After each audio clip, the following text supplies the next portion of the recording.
高雄市野鸟学会一直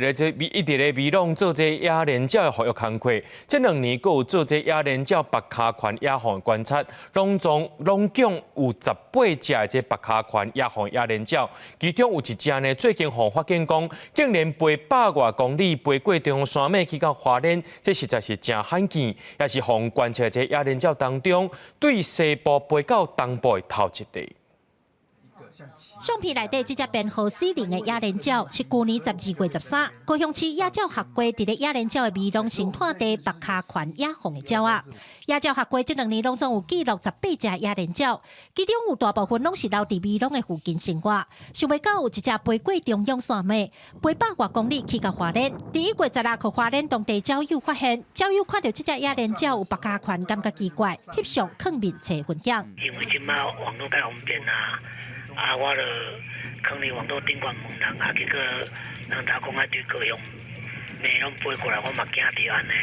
根据保育团体113年的调查，台湾的野莲鸟数量只有3000多只。高雄市野鸟学会对2017年开始伫美容复育野莲鸟，虽然去年因为连续几落的风台造成数量减少，不过这几年的数量确实是有明显的提升。高雄市野鸟学会也继续甲美容当地农民合作，鼓励农民提供所在，互野莲鸟伫遐自修生态。伫美容拄好，介特别的就是讲，伊是叫做野莲，也是讲水莲这款物件，伊有100家的面积伫遐，所以对于咱这个野莲鸟来讲，拄有一个足好的繁殖的、